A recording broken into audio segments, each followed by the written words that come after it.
Hello, all my viewers. Welcome back to my channel. And today I'm going to solve this numerical of gravitation. And the question is: a solid sphere of uniform density and radius r applies a gravitational force equal to F1 on a particle placed at a distance 2r from center of sphere. तो एक solid sphere है, इसका radius आपके पास दे रखा है r, और वो कुछ फोर्स F1 लगा रहा है एक पार्टिकल पे जो कि 2r दूर रखा हुआ है. The spherical cavity of radius r by 2 is now made in the sphere. एक cavity यहाँ बना दी गई जो दिख रही है आपको.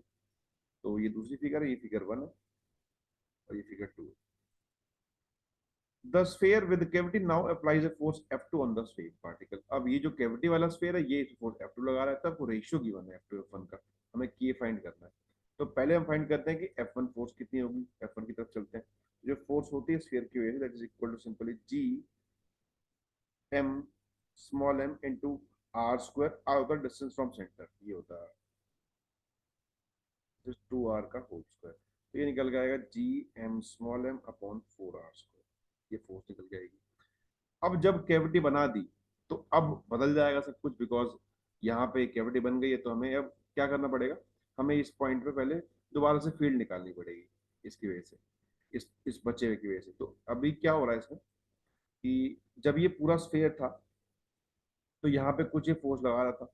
अब ये छोटा स्फेयर चला गया, छोटा स्फेयर जो चला गया छोड़ के, तो इसकी वजह से फोर्स यहाँ कम हो जाती है.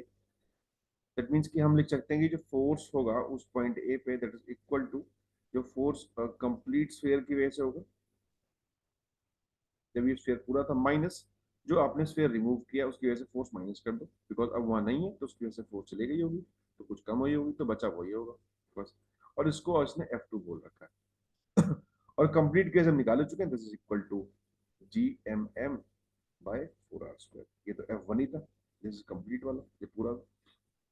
रिमूव कैसे निकालते हैं, पहले रिमूव को निकालने के लिए रिमूव का मास निकालना पड़ेगा. तो लेट्स से इसका मास m1 है, that we can find by applying density. की डेंसिटी तो सेम ही है इस कैविटी की जो आपने निकाला है, तो वो तो इसी स्पेस से निकाला, डेंसिटी सेम ही रहेगी.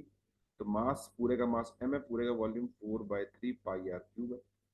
जो छोटा वाला आप निकाला है बाहर, इसकी जो फेविस है इसका वॉल्यूम 4/3 पाई, इसका रेडियस r/2 है. क्यूब कर लेते हैं, क्यूब कर देते हैं, इससे कट जाएगा. तो m1 इक्वल टू आएगा m/8. दैट मीन्स कि इसका मास m/8 है. अब इसकी वजह से मैं फोर्स निकाल लेता हूँ कितना होगा.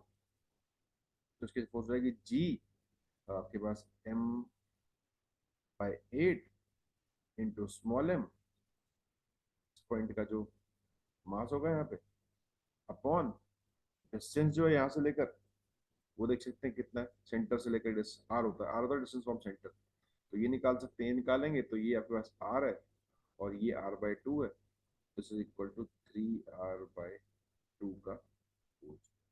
तो सॉल्व करते हैं तो G M M upon R square 1/4 minus ये बचेगा 1/9418. तो calcium level this is equal to 8, calcium आएगा 36. तो 9 minus 2 G M M by R square, this is equal to 7/36 G M M. ये आ गया F2. तो निकालना क्या, we have to find F2 by F1. So this is equal to 7/36 into 4 is equal to 7/9. हमको दे रखा है 70/k, k निकालना है. मीन्स कि ये कंपेरिजन करते हैं 70/k से, k इक्वल टू हो जाएगा 9. सिंपल इसका आंसर हो जाएगा 9. तो जब निकाला, पहले हमने इस पूरे केस निकाला, फिर जब कैविटी बना दी तो हमने फिर इसमें एक फॉर्मूला लगाया वाला कि जितना पूरे के वजह से था और कैविटी माइनस कर दिया, तो फाइनली इसका आंसर 90 आ गया. आई बिलीव कि समझ आया होगा आप लोगों को. Thanks for watching.